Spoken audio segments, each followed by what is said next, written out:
Joining me on the afternoon show today, we have children's author Simon Adepetun, and you're joining us from your home today, Simon. Is this where is this your studio? Is this your writing desk here? Is this where the magic happens? Well, yeah, kind of. I mean, I'm actually in the dining area, but you're not too far away, Andrea.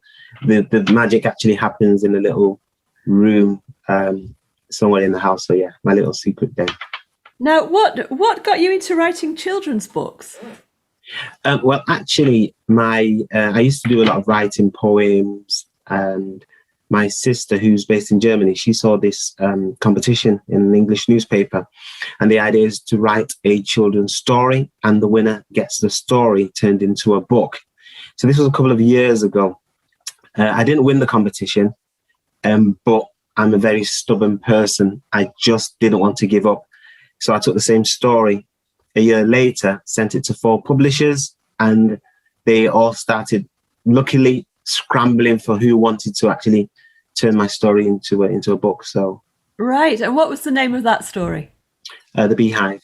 Right. And what's it about?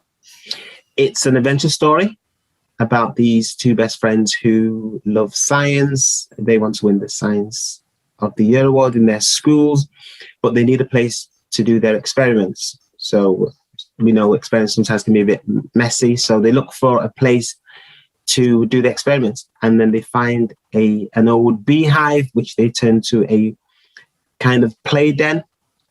And then all of a sudden, one day they discover this treasure map hidden underneath the rotten wooden floorboards. And so the story all of a sudden turns into an adventure story. These 2 boys, 2 best friends, along with the best friend's sister, how they unravel the secret behind the map. Oh, like a treasure hunt type story there. Yes. Lovely. Yes. Lovely. Yeah. What are the challenges of writing children's stories as opposed to adult ones? Well, one of the challenges really is, I think it's the greatest challenge of all, is you've got to kind of think like a child in a way. You've got to relate to the children, what you say, how you say it, how they will act, what makes them laugh, what makes them think, what makes them maybe in a way upset, but in a good way, because sometimes when you get upset, there's a reason behind it. You want to know what has caused the upset, and you want to kind of work around it. So that, I think that was the greatest challenge for me, just trying to understand kids a little bit more.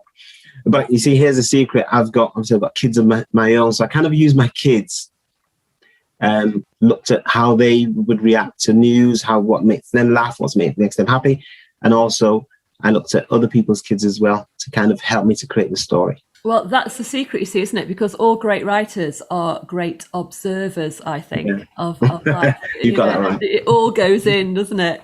It does. Right, let's listen to a little bit of music now, and then we'll come back and talk about your work with schools. Okay. My guest this afternoon on the afternoon show is children's author Simon Adepetun, and we've been talking about writing for children, and how writers are great observers. But you do a lot of work with children in school as well, Simon, don't you? Because you have a very passionate, really, a passionate message, a strong message to give out to children. Do you want to tell us a little bit about that? Yeah, you're right, Andrea. I do go in and I work with the kids. I work with the Key Stage 2 kids, so that's year 3 to year 6. And also I work in high schools, work with the year 7s as well, creative writing. So I go in to these schools and I just basically share my message, which is, be stubborn, never give up, because I never gave up. I had an opportunity to give up or to keep going, and I kept going, me and my daughter, and here we are today. And that's the message I take into schools. So many times I've been into schools, and as I've come in and I've said to the kids, well, here I am, and I'm a writer and I'm an author as well. And I've got a message for you. Before I even say anything, a lot of them switch off as soon as they hear, reading or writing.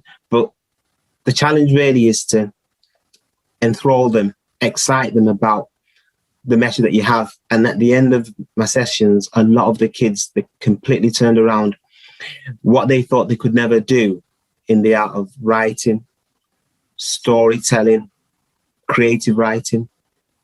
They suddenly realize that they can do it. So what I do is I set them a challenge.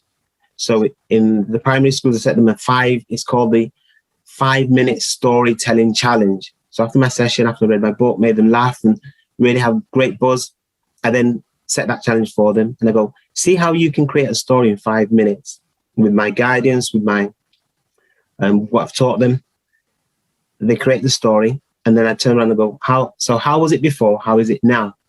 So the befores and the afters. So before they go, oh, I can't, we couldn't do it. We didn't think it was possible.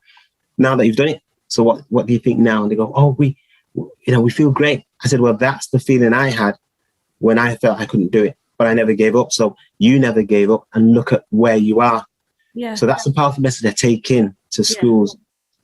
Do you think that creativity and this sort of outlet, do you think it's undervalued in today's education system? Yeah, I think so. I think a lot of the kids have the thing about stories, Andrea, is everyone has a story. Everyone's got a story, but not everyone can tell that story. And I think for the likes of you and I, teachers, the educators, the parents, the guardians, and so on and so forth, it's up to us really to help to encourage the kids to bring that creativity in them. They're all creative anyway.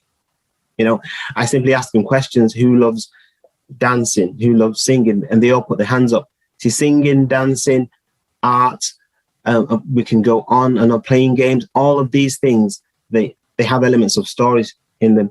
We all know that, but we just sometimes don't see it. So what we've got to do is educate the kids, encourage the kids to bring that creativity in them, to bring the imagination that they've got, and to let it out and let them see what their imagination can actually do, and how great it can make their own story. And that's one of the things that I do as well. So, for instance, if we're creating stories, and I would say to the kids, right, let's say we're creating a story now, what would be the color of your trees? And a lot of them will think, well, trees are green anyway, they've got green leaves, so they'll go, my trees will be green. So I go, think outside the box, what would be the color of your trees? And then someone will go, right, pink. And I go, right, now you're thinking. And someone will go, multicolored. I go, right, now you're thinking. So all of a sudden, this is what creativity is really all about. Yes, same thing about the sea. That's right. It's having the confidence, isn't it? The confidence to just go with your imagination. Yeah. Yeah. Now, your daughter's the illustrator on the Bee Hive, and she's not very old, is she? She's completed that task well. Yeah, she did. Actually, her story is when she was about 4, she's always been quite talented. My wife would probably say it comes from her. I would disagree and say it comes from me. But anyway, when she was 4, she won her first drawing competition. So when I wrote this story back in 2004, my daughter had this idea of, doing the illustrations and the drawings. So I thought it was a great idea. Told the publishers about it, and they said, well, that's great. You're writing for kids. She's a kid herself because she was 11. Let's see how it pans out. So she did the draft, and then they saw the draft. They were really, really pleased. And then she worked with the publishers with the colors, the glossing over. And it was, and they felt it was a great thing for her, and the experience that she had. What an experience, that fantastic. Are you going to be working together on any future publications? Yeah. My second book's already been done. My second book's already been done. And she will be doing the illustrations. She's actually done the illustrations. And I think she's done a fantastic job. Yeah, I'm sure she has. Well, it's been lovely talking to you this afternoon. Good luck with all your future publications. And you never know, we may see you in one of our local schools in the near future too. I hope so. I very much hope so. Thank you so much. Okay.